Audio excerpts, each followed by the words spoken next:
자, 오늘은 9월 12일 목요일 본문입니다. 너는 그것을 집으라 라는 제목으로 열왕기하 6장 1절부터 14절까지 말씀 우리 함께 같이 나눠보도록 하겠습니다. 자, 열왕기하 이제 6장입니다. 자, 선지자의 제자들이 엘리사에게 이르되 보소서 우리가 당신과 함께 거주하는 이곳이 우리에게 좁으니 우리가 요단으로 가서 거기에서 각각 한 제목을 가져다가 그곳에 우리가 거주할 처소를 세우사이다 하니 엘리사가 이르되 가라 하는지라. 자, 먼저 이제 이 시대 배경을 보면은 우리가 항상 그 중요한 게 그런 것 같아요. 이렇게 우리가 연필을 깎거나 할 때에도 보면은 여러분 연필 깎을 때 혹시 그런 생각해 보신 적 있는지 모르겠어요. 저 흑연이 가운데 까만색으로 굵게 있는데 대부분 굉장히 많은 양을 깎아서 버리고 끝에 아주 가운데 있는 중심 부분만 뾰족하게 해서 써서 버려지는 양이 생각보다 많거든요, 사실은. 그래서 근데 이제 '왜 저렇게 많이 버릴까?'라는 생각을 어렸을 때 해본 적이 있었는데 그게 버려지는 게 목적이 아니라 남기는 것을 정확히 남겨서 더 뾰족하게 쓰는 게 목적이기 때문에 그렇겠죠. 그러니까 제가 굳이 인제 아우 오늘도 지금 벌써 말씀 들어가기 전에 이런 설명을 하는 게 저도 답답한데 이거 시간은 짧은데 빨리빨리 설명해야 돼서 글이라는 게 그래요. 글이라는 게 그 깎아내는 작업이 앞에 먼저 있어요. 무슨 뜻이냐면요. 그러니까 글의 장르도 중요하고 그 글이 드러내고자 하는 게 무엇인지를 파악하는 게 중요해요. 그러니까 이미 깎아내 버린 부분에 대해서 네. 잠시만요. 아이고, 아이고. 네. 자, 소리가 혹시 끊기셨나요? 괜찮아요? 아니요. 네. 네네. 그러니까 이미 깎아내 버린 부분에 대해서 사실 질문을 하거나 하는 것은 목적이 아니겠죠. 그러니까 그런 것들처럼 제가 이런 얘기를 왜 드리냐면 그러니까 이 글에서도 이제 자신 이 글을 통해서 하나님이 말씀하시고자 하는 것을 잘 파악하는 게 중요하지 이 글에서 이제 다른 질문들을 하기 위해서 그러니까 다른 용도로 쓰이는 게 아니라는 것들. 한번 일단 본문을 다시 이제 천천히 한번 볼게요. 자, 먼저 이제 선지자의 제자들이라고 해서 우리 앞에서 보면은 4 장에서나 그 기억나실 거예요. 남 내가 선지생도의 그 이제 그쵸. 신학생 아내였는데 그 가운데에서 흉년이 들고 올리브 농사도 안 되고 그 가운데서 인제 빚을 많이 져 가지고 그 가운데 이제 아내를 이제 아이들을 빼앗기게 되어서 그 가운데서 이제 엘리사한테 막 부르짖었을 때 "네가 그 가운데서 저 빈 그릇들을 그 가운데서 빌리 많이 인제 빌려오라."는 인제 이야기를 들었던 것들을 바라보면서도 그 가운데서 그 당시에 선지자의 제자들이 어떠한 생활을 했을까 우리가 생각을 해 보면 좋을 것 같아요. 정말 최저 빈곤층들이었어요, 이 사람들은요. 그러니까 그 가운데 그렇게 그 최저 빈곤층으로 살아감에도 불구하고 또 시대가 어떠했냐면은 왕이 그 가운데 이제 이 왕도 어느 시대라고 밝혀지지도 않아요. 중요한 것은요. 뭐 대략 추정은 해볼 수 있지만 그것도 본문의 목적이 아니에요. 그러니까 시대는 그 가운데에서 굉장히 악하여서 세상의 문화로 가득하여지고 그 가운데에서도 불구하고 마치 그 세례 요한처럼 그 광야에 들어가서 살아가는 것처럼 그 시대의 이제 그 시대의 흐름에 따라가지 아니하고 그 가운데에서 선지자를 자처해서 선지 생도들이 되기 위해서 이제 선지 생도의 삶을 살기 위해서 엘리야, 엘리사 이런 사람들을 찾아와서 그 가운데에서 이제 이렇게 하나님을 따르는 삶을 살기 위해서 모여드는 사람들이 있었습니다. 근데 그 사람들이 인제 단순히 오늘날처럼 신학교를 등하교하는 게 아니라요. 그곳에서 먹고 마시고 합숙을 해요, 보면요. 인제 오늘날에도 오늘날의 신학교들 가운데에서도 1 학년 때는 그렇게 하거든요, 이제 그런 것들처럼. 근데 그곳이 보면 인제 좁아질 정도로 인제 사람이 많아졌습니다. 자, 그래서 그 가운데서 그들이 인제 무슨 얘기를 합니까? "여기가 너무 좁다."라는 것이죠. 여기서 우리가 다 같이 먹고 마시고 그 가운데에서 말씀을 배우하기엔 너무 좁으니 우리가 요단으로 가자 이야기를 합니다. 근데 이제 여기서 이제 요단이라는 곳에 대해서 우리가 요단이 생각보다 굉장히 긴 지역이지만 그 가운데서 이 선지 생도들이 말하는 왜 요단으로 가자고 하는 것을 파악하려면 예레미야 49장 19 절에 보면요. 요단이라는 곳의 지역에 대해서 조금 설명해 놓은 것이 있어요. 그러니까 지역을 설명하려고 쓴 본문은 아니지만 그 본문을 통해서 '아 요단에 이런 지역이 있구나.'라고 추론할 만한 본문이 있는데 거기에 보면 이렇게 표현이 되어 있어요. "요단 주변에 너희는 그 깊은 숲에서 나오는 사자같이." 이런 표현이 등장을 하거든요. 그러니까 그걸 통해서 이런 부분을 알 수 있는 거죠. 요단 주변에 굉장히 이제 그죠. 이제 큰 깊은 숲이 존재하고 있고 그 숲에 들짐승들이 있어서 특히 사자 같은 들짐승들이 나와서 '그곳이 좀 위험하구나.'라는 것을 우리가 추론해 볼 수 있어요. 근데 지금 그러니까 왜 이 사람들이 요단으로 가서 지금 그 가운데서 이렇게 최저 빈곤층들이 우리가 너무 좁으니까 다른 곳으로 이동해서 그 가운데서 좀 더 그 기숙사를 확장하고 그곳에서 이제 함께 같이 이런 얘기를 하는 장소로 또 요단을 이야기했는지를 충분히 추론할 만하죠. 그곳에 그러니까 그런 위험한 짐승이 있으니까 사람들이 거주하지는 않지만 거기에는 목재도 많고 그 가운데서 웅성한 그곳으로 가자는 이제 어느 정도 위험한 리스크를 감수하더라도 "그곳으로 가자."라고 인제 이야기를 하는 것이죠. 자 그것에 대해서 엘리사가 이르되 "먼저 가라." 이야기합니다. 이게 무슨 말인가요? 같이 가자는 거예요? 너희만 가라는 거예요? 그쵸? 예. 엘리사는 그들의 제안을 통해서 이 모든 것이 사실은 이제 수업과도 같아요. 그래서 그들을 시험해 봅니다. "먼저 가라."고 얘기를 하죠. 그리고 3 절 "그 하나가 이르되 청하건대 당신도 종들과 함께 하소서." 하니 엘리사가 이르되 "내가 가리라." 하고 하며 그 가운데서 그 길을 같이 떠나갑니다. 그쵸. 그러니까 어떠한 문제가 있었을 때 자신들만 가는 곳은 사실은 정답이 아니에요. 근데 처음부터 엘리사가 같이 떤 이제 함께 그들과 하지 않는 것은 그들의 신중함, 그들의 어떠한 모든 것들을 다 한번 시험해 보고자 하고 함이거든요. 그래서 인제 그 대화를 통해서 그들은 이제 요단으로 갑니다. 그래서 "드디어 그들과 함께 가니라. 무리가 요단에 이르러 나무를 베더니"라고 해서 이제 요단의 어느 지역인지 정확히 모르지만 그 숲은 깊고 그들에게 비록 물질은 없는 가장 최저 빈곤층이지만 그 가운데서 이제 하나님의 그 길을 따른다라는 사명감, 소명감, 기쁨과 함께 같이 그곳에 있는 수많은 나무들을 마음껏 활용해서 이곳에다 집을 짓고 그 가운데서 정말 교회를 새롭게 개척하고 확장하는 심정으로 그 가운데서 그곳으로 이제 이동을 해서 사역을 하고자 합니다. 그런데 그때 인제 이런 일이 벌어집니다. 한 사람이 나무를 벨 때 쇠도끼가 물에 떨어진지라라는 것이죠. 참 이게 이제 그래요. 이게 엎친 데 덮친다고 그 가운데서 이들이 아까 제가 뭐라고 말씀드렸나요? 최저 빈곤층이라고 했었죠. 예를 들면 오늘날에도 이제 집에 이런 공구 같은 게 없으면 주민센터에서 빌려주거든요. 저도 주민센터에서 몇 번 빌려다 써 봤는데 여러분 주민센터 같은 데서 빌려다 쓰면요. '어머 이걸 빌려주다니.' 하고 '너무 좋다.' 하면서 막 그냥 잘 써질까요? 안 써질까요? 그렇게 잘 안 써져요. 그냥 저도 되게 신기하더라고요. 빌리기 전까지는 "빌릴 수 있어."라는 걸 알아서 빌려요. 근데 빌려오고 나면요. 어떤 태도가 생기냐면요. 이거 망가뜨리면 안 되는데 이게 내 게 아니잖아요. 그쵸? 마음대로 내 것처럼 써지지가 않아요 이게요. 그리고 빨리 쓰고 잘 갖다 주고 싶지 마음이 안 편해요 내 게 아닌 것을 사용해 보면요. 근데 여기서도 보면요. 이 세도끼가 여러분 아유 그래요. 이 당시가 인제 초기 철기 시대거든요. 그러니까 철기 문화가 등장했다고 해서 청동기가 없어지는 게 아니듯이 그 가운데서 어쨌든 간에 이 당시에 이 쇠라는 게요 굉장히 어쨌든 간에 고가였었어요. 이렇게 꼭 그 우리가 아는 그 손 뭐 이렇게 목걸이 반지만 비싼 게 아니라요. 쇠라는 그 그냥 물건 자체가 비싸요 원래 쇠라는 물건 자체가. 근데 그것을 인제 그들이 여러분 이 선지생도들이 그러니까 이 쇠도끼 같은 거 살 돈이 있었겠어요? 없었겠어요? 이들 다 모아도 이거 하나 살 돈이 없는 거예요. 물론 집집마다 이스라엘 백성들이 보면은 그 애굽의 영향을 받아서요. 도끼 같은 것들을 갖고 있어요, 보면요. 어느 정도 집에. 그들이 그 가운데서 근데 이들은 그러니까 저 어렸을 때도 예를 들어서 보면 저희 집에 카메라가 없었거든요.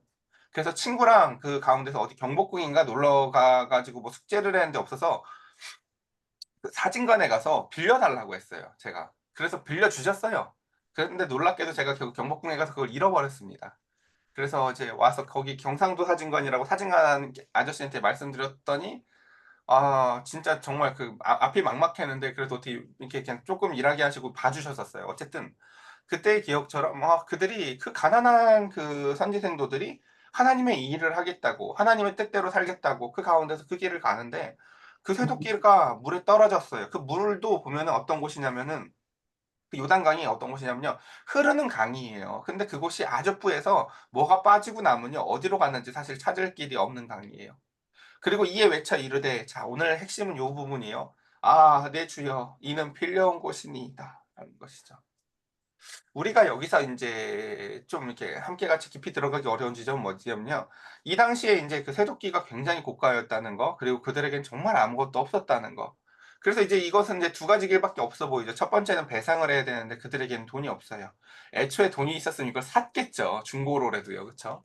근데 그것을 살 길이 없었다는 것이죠. 그리고 그다음 출애굽기에서 보면은 이렇게 누군가 남의 물건에 대해서, 그리고 그 주인이 보지도 않는 곳에서 잃어버렸을 때는 그것에 대해서는 내가 노예가 돼서 갚는 것 밖에 원래 길이 없어요. 그러니까 그것처럼 이제 이 선지생도의 이제 앞날은 정해진 거죠. '아 이제 내 인생은 끝났구나.'라는 것이죠. 뭘 잘해 보고자 해서 하는 것인데 말이죠. 우리 한번 다시 한번 묵상해 봅시다. 도끼 하나도 마련할 돈이 없어서 사정사정해서 그 도끼도 빌려올 때, 여러분 뭘 빌릴 때도, 저도 요번에 우리 교회를 이제 나름 해 보면서 이제 돈 빌리려고 은행들을 다녀봤잖아요, 여러분. 건물이 담보가 돼 있어도요, 돈 빌리는 일이 생각보다 쉬운 일이 아니었었어요. 어쨌든 근데요. 그러니까 이 진짜 그 뭐 하나 볼 게 없어가 보는 볼 것도 없는 사람이 멘트에 여러분 도끼를 선뜻 누가 빌려 주겠어요? 안 빌려 주겠어요? 그쵸? 그러니까 그거 하나도요, 정말 사정사정해서 빌려왔을 거라고 충분히 추론이 가능해요. 그래서 내가 이거 정말 잘 쓰고 갖다 주겠다고 사정사정해서 빌려 가지고 온 도끼를 또 하필이면은 물에 떨어뜨린 그 삐난 그 선지생도가 갖고 있었던 그 마음을 생각해 보시면 좋을 것 같아요. 저는 우리 인생에 있어서 이런 비슷한 일들을 참 많이 들어봤던 것 같아요. 우리 필세이사한테도 이런 이야기들 많이 들었던 것 같아요. 정말 '왜 여기서 또 이런 일이 벌어질까?' 하는 일들이 벌어지잖아요. 제가 정말 너무너무 속상한 게, 제가 정말 좋아하는 목사님이 책도 쓰셨어요. 우리 전에도 말씀드렸죠. 그 책도 쓰셨는데, 그 목사님이 어제 인제 사고를 당하셔 가지고 뇌수술을 하셨대요. 근데 제가 그 목사님을 보면서 속으로 좌절을 많이 했거든요. 왜냐면 '나야 내 능력이 안 되니까 내가 목회가 좀 어렵구나.'라고 저는 그렇게 판단을 내리고 있었는데, 그 목사님은 그렇지가 않거든요. 정말 훌륭하시고 정말 박사학위도 2 개나 있으시고 하면서 정말 훌륭한 목사님이세요. 근데 맨날 이렇게 택배 일하시고 뭔가 일이 잘 안 되세요, 보면요. 또 막 택배 일해서 그렇게 힘들게 일을 했는데 책감 물어주고 났더니 아무것도 남는 게 없고, 그런 목사님이 계신데, 그 목사님이 또 어제 인제 사고를 당하셔 가지고 뇌수술을 했다 그래요. 그러니까 그런 것들을 보면서 참 이렇게 하나님 하면서 정말 좌절되는 순간들이 많아요. 내가 나야 게으르고 나야 이제 능력이 없으니까 그렇다 치지만, 저런 사람도, 저런 하나님의 종도 저렇게 어려움을 당하는 걸 보면 참으로 그 가운데서 참 이렇게 '좌절감이 들 때가 많다.'라고 느끼는데, 이 선지생들도 아마 그런 마음이 참 많았을 것 같아요. 집과 모든 것들을 내어 버리고 하나님을 위해서 이 시대의 시류를 내어 버리고 경제 활동도 포기하고 그 가운데서 하나님의 말씀을 배우겠다고 여기에 와서 자신들의 그 빈곤함을 다 받아들이고, 여러분 우리 세례 요한도 보면 뭐예요? "메뚜기야 석청 먹더라." 이런 표현이 됐죠. 그 사람들이 꿀 좋아하고 무슨 메뚜기 고기를 좋아한다는 뜻이겠어요? 먹고 사는 문제에 관여하지 않고 살았다는 의미예요. 그런 거 관심 없이 하나님이 주시는 대로 먹고 말씀하고 하나님과 교제의 즐거움 갖고만 살겠다고 그렇게 살아가는 사람들의 삶에 있어서요, 늘 언제나 보면 풍성한 먹을 거 이런 거 잘 없어요. 근데 그들에게 있어서 그러면 그쵸. 하나님과 동행하는 기쁨과 보호하심 막 이런 거 있어야 될 것 같잖아요. 그죠? 근데 빌려온 도끼조차도 그것을 상실하면서 그 가운데서 깊은 절망에 빠진다고요.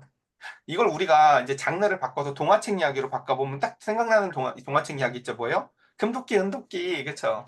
"인생은 정직하게 살면은 반드시 몇 배로 갚아져."라는, 우리가 이제 어렸을 때 동화책 이야기를 산신령이 나타나서든 어쨌든 뭔가 해 주지만, 여러분 우리 인생을 살아보면 그 동화책 이야기가 적용이 되던가요?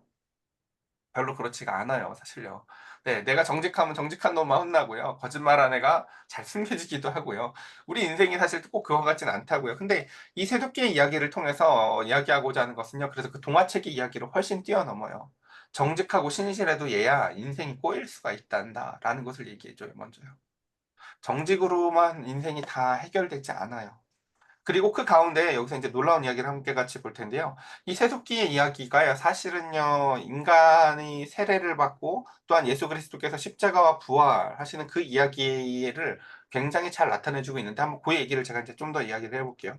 그러니까 여기서 이제 이러죠. 자, 그 선지생도의 마음으로 우리 돌아가 봅시다. "아 어떻게 할까? 이거 빌려온 것입니다." 그러자 하나님의 사람이 그에게 이르되 "어디에 빠졌느냐?" 아 그곳에서 그곳을 보는지라 엘리사가 나뭇가지를 베어 물에 던져서 쇠도끼를 떠오르게 하고 이르되, 아니 놀랍게도요, 그것이 빠져서 이제 좌절하고 아무리 눈을 부릅뜨고 봐도, 그러니까 내가 물에 빠져 가지고 건져 올릴 만한 상황이었으면요, 옷을 빨개 벗고라도 들어가서 아마 건져 올렸을 거예요. 근데 그럴 수 있는 상황이 전혀 아닌 거예요. 보이지도 않고 어디로 갔는지도 모르고 내가 할 만큼 했는데도 안 되니까 지금 그가 그러는 거거든요. 예. 근데 그 가운데서 놀랍게도 하나님의 사람이 어디에 빠졌느냐 물으시며 그 가운데서 이해할 수 없는 방법으로 그 가운데에서 나뭇가지를 그 물에다 던지니까 그가 그토록 찾아도 찾아도 찾을 수가 없었던 새도끼가 떠오르는 사건이 벌어집니다.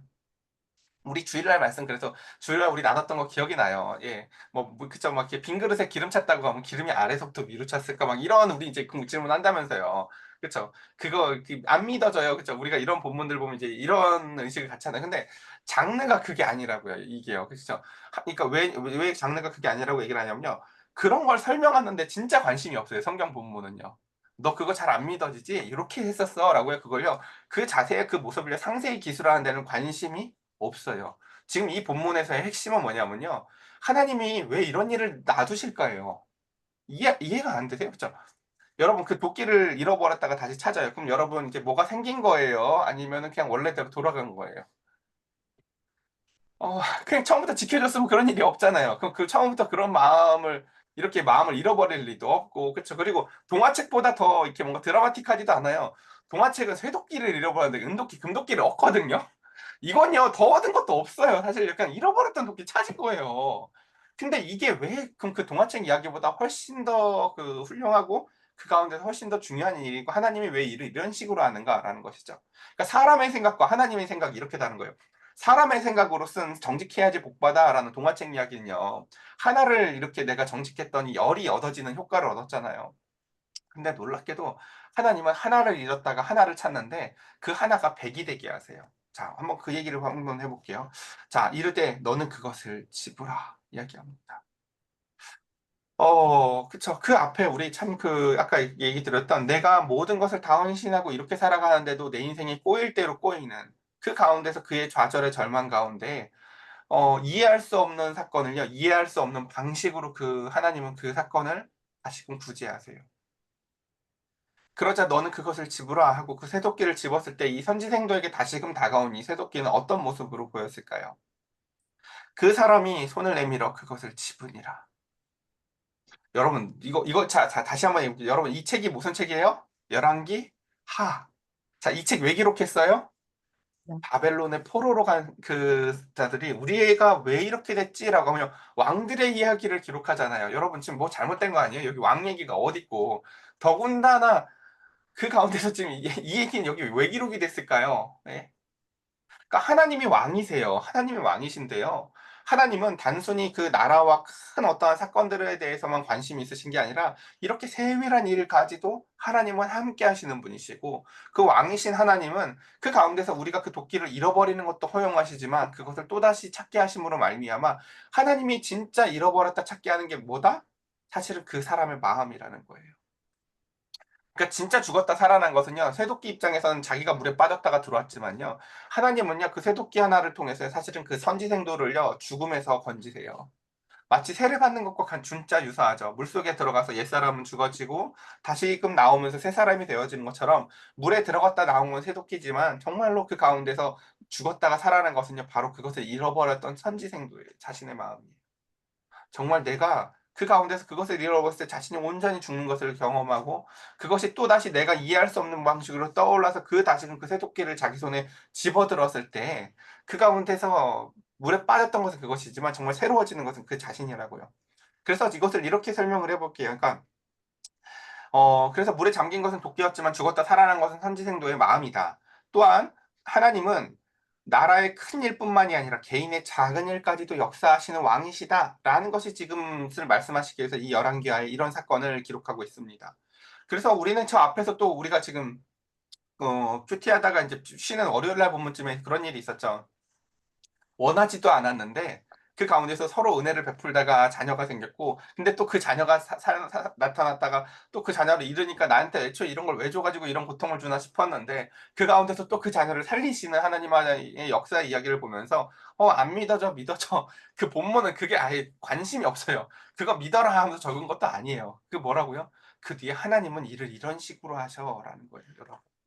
그러니까 우리가 사방이 막힌 담 같고 그 가운데서 '어떻게 여기서 또다시 이렇게까지 돼?'라고 할 때가 사실 어떨 때예요? 하나님이 역사하시기 가장 좋을 때이고 그때의 믿음 있는 사람은 '지금이 기도하기 더 좋을 때이구나.'라는 것을 우리가 꼭 알았으면 좋겠습니다. 그래서 하나님은 그 사람을 어떻게 만듭니까? 이 물에 넣었다 뺐다를 통해서요. 그 사람을 진실로 겸비케 만들어요. 신중하게 만들어요. 이제 그 가운데서 그래서 교만치 않고 그 가운데서 자신에게 없는 성품으로 살아갈 수 있도록 하나님은 그 옛사람을 죽이시고 새 사람으로 살게 만드십니다. 자, 이제 그다음 이야기를 보도록 하겠습니다. 그때의 8 절에 보면 또 전혀 다른 이야기지만 그 시간을 인제 그 시간으로 두면서 또다시 다 이런 이야기를 합니다. 그때 하나님은 이렇게 작은 일, 개인의 일도 관여하시지만 또다시 나라의 일로 관점을 바꾸세요. 그러니까 하나님의 현미경 같은 이야기와 하나님의 망원경 같은 이야기를 동시에 다 쓰고 있는 거예요.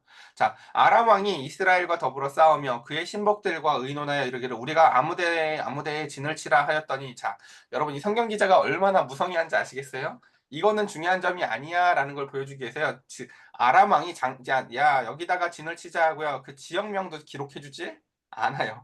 야, 그런 거 하나도 안 중요해. 지금 그러니까 이게 역사 기록하는데 관심이 없다는 걸 대놓고 보여주는 거예요. 야, 이거 장사 하나도 안 중요해. 아무데라고 그냥 써라고 쓰는 거예요. 그다음 하나님의 사람이 이스라엘 왕에게 보내 이르되 왕은 삼가 아무 곳으로 지나가지 마소서. 아, 그래도 이거 지역명을 그냥 써주는 게 나았을 것 같잖아요, 여러분. 예. 근데 지역명을 안 쓰는 게 오히려 의도예요. 여러분 이제 아시겠죠? 이거 지금 그 어디서 벌어진 일인지 너희 궁금해하지 마. 그 얘기하려고 하는 게 아니거든. 이라는 것을 반의적으로 오히려 보여주는 게 이렇게 표현을 하는 거예요.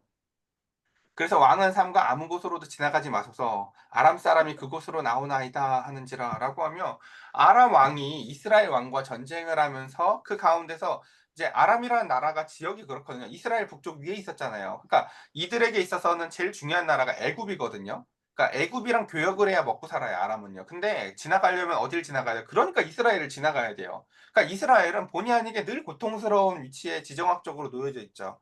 근데 그 가운데 그러니까 아람 왕은 이스라엘을 쳐들어가기 위해서 또 지나가기 위해서 이런 일을 벌이는데 그때 하나님의 사자인 하나님의 사람인 그 엘리사를 통해서 그 이스라엘 왕에게 계속 얘기하는 거죠. 그곳에 미리 방비하도록, 그곳에 미리 방비하도록 마치 무슨 그 스파이를 심어 놓은 것처럼 말이지요.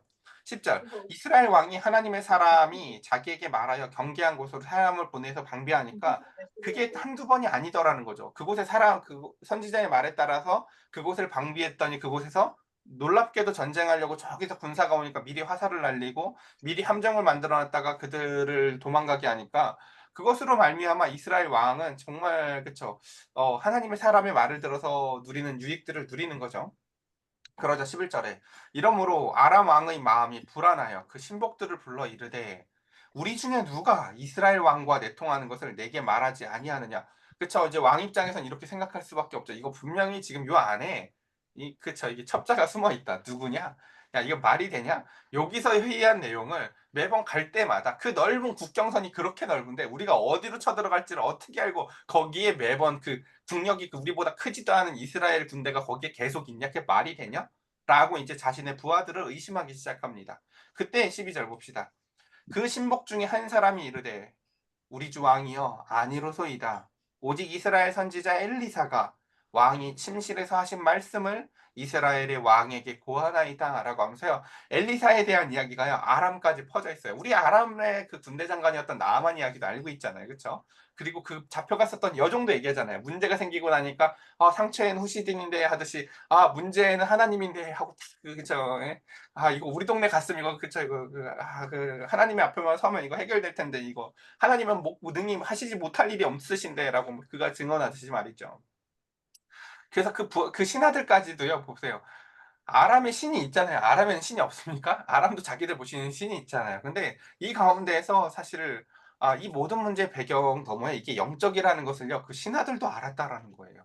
참으로 놀랍지요. 아마 그냥 정말 불신자들이었으면 서로 원래 자기를 의심할 것 같지 않아요? "정말 너가 아니냐? 정말 너가 아니냐? 너 정말 네 아내한테도 말하지 않았냐?" 아마 여기서 캤을 것 같아요 사실은요. 근데 놀랍게도요 그들이 이것을 알아요. 저쪽에는 하나님이 계셔서 그런 거다라는 것을요. 그래서 13절 왕이 이르되 너희는 가서 그럼 이제 왕은요 그 가운데서 그 자기중심적인 메커니즘을 바꾸지 못하죠. '그래? 엘리사가 문제면 엘리사를 잡으면 되겠네.'라고요 생각을 하면 그 가운데 너희는 가서 엘리사가 어디 있는지 보라.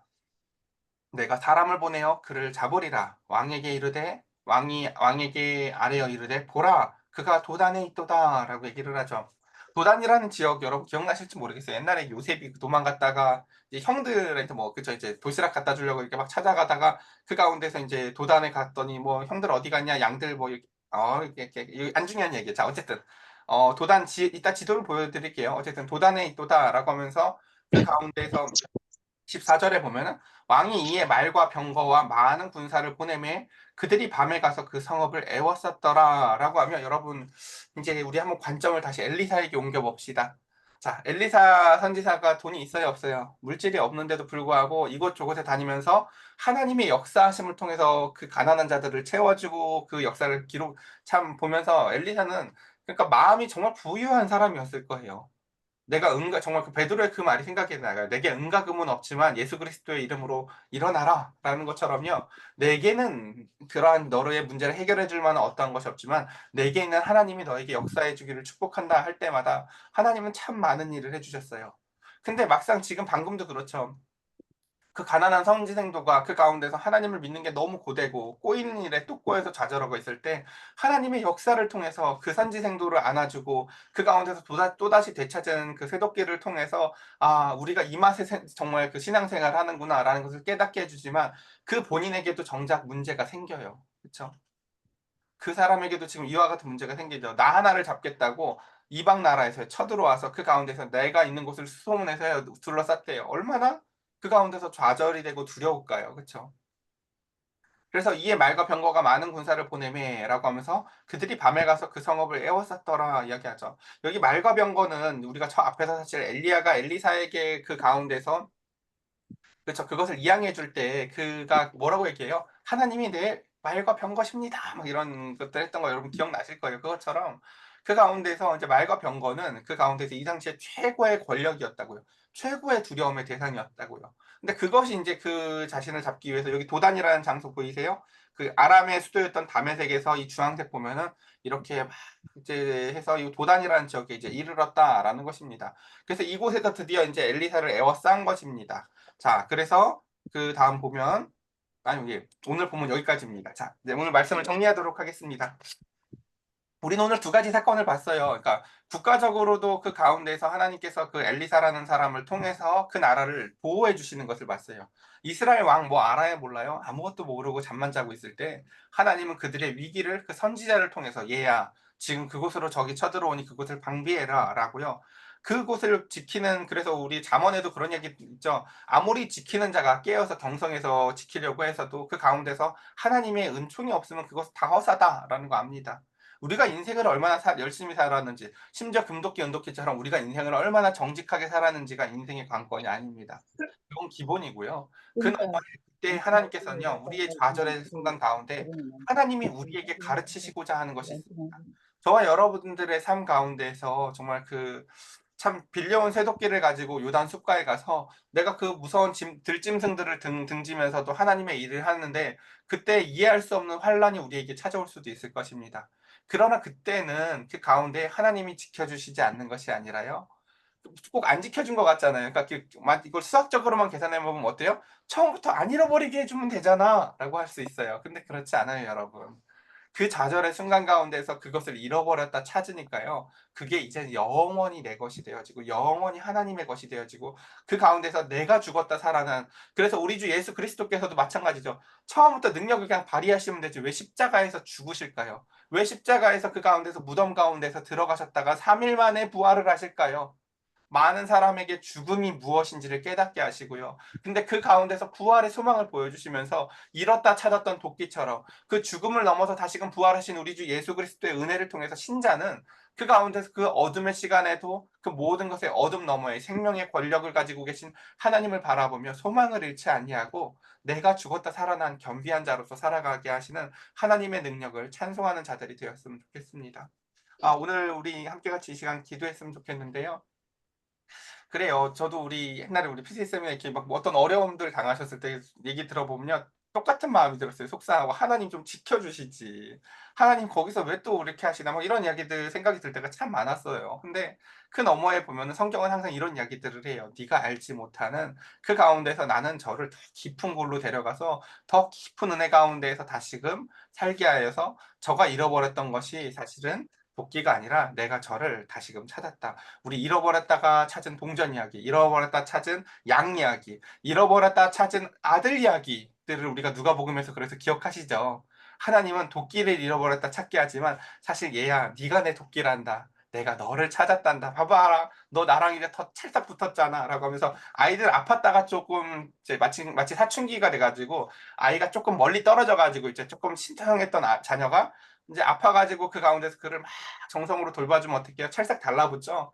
그것처럼 사실은 하나님으로부터 그 가운데에서 조금 멀어졌던 자들이 있다면 그 가운데 하나님께서 일하시는 방법들은 이렇게 다양할 수 있다라는 것. 그래서 하나님은 크신 나라의 일부터 작은 그 개인의 물건 잃어버린 일까지도 하나님께서는 함께 역사하시는 하나님이라는 걸 우리가 기억하며 이 시간 함께 같이 기도합시다.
기도드리겠습니다. 자비로우신 하나님 아버지, 이 시간 우리 사랑하는 성도들 그 성령님의 그 은혜와 권세와 능력이 드러나는 삶을 살기를 원합니다. 수학적으로 보면 그저 아무것도 얻은 것이 없이 잃어버렸다 찾은 일 같지만 하나님, 그는 모든 것을 잃어버렸다. 그 모든 것을 되찾으며 그 가운데 하나님께서 그 요단강가에서 하나님이 늘 그 가운데서 사자로부터 짐승으로부터 그들을 지켜주셨고 그들이 무언가를 잃어버렸다고 좌절했다가 다시금 찾았을 때 하나님께서는 내가 너를 그렇게 잃어버렸다 찾았단다. 내 영혼이 나와 더 가깝기를 원한단다. 그 가운데서 내가 너에게 그 작은 도끼 하나도 잃어버렸을 때가 찾았을 때 얼마나 기쁘더냐. 내가 너를 잃어버렸다 찾았을 때 얼마나 기뻤겠느냐. 하나님은 수많은 이야기들을 통해서 하나님의 마음을 우리에게 보여주십니다. 주님은 그 요단강가에서 우리 주 예수 그리스도를 내어주시기까지 하셨습니다. 하나님의 아들인데 마치 잃어버린 토끼처럼 그 가운데서 그 물에 담그시고 십자가에서 죽기까지 순종하게 하셔서 무덤에서 사흘간 있기도 하셨습니다. 주님, 그 가운데서 부활의 능력이 있었고 주님께서 물에서 올라오실 때 저는 내 사랑하는 아들이라 말씀하셨던 것과 같이 주님, 우리가 무언가를 잃어버렸을 때 우리가 좌절하고 낭망할 만한 시간일 때 그때가 마치 성령의 바람이 불어와 기도하기 가장 좋을 때이며 하나님의 역사의 단비를 바라볼 만한 눈을 들고 고개를 들어 하나님을 바라보며 하나님 아버지의 역사하심을 바라보며 하나님 참으로 이 맛의 신앙생활을 하는구나, 참으로 기도하기가 기대되는구나, 참으로 하나님이 어떻게 역사하실지 소망이 되는구나라고 하며 우리의 인생 가운데에서 함께 하시는 역사하신 하나님을 찬송할 수 있는 우리 사랑하는 성도들 되게 하여 주시옵소서. 하나님, 오늘 하루도 주님 우중 가운데서 우리 사랑하는 집사님의 그 운전대를 붙잡아 주시고 지켜 주시고 일하는 가운데에서 인간관계 가운데에서도 하나님의 관계가 흐트러지지 아니함으로 말미암아 모든 것에 복되게 하여 주시사 주님 잃어버리지 않게 하시고 혹여 잃어버렸다 하더라도 그 너머에 하나님의 은총을 맛보아 애달는 시간보다 은혜를 누리는 시간이 훨씬 더 길고 하나님 아버지 충만할 수 있도록 주여 복의 복으로 지켜 주시옵소서. 우리의 구주 되신 예수 그리스도의 이름으로 기도드렸사옵나이다. 아멘.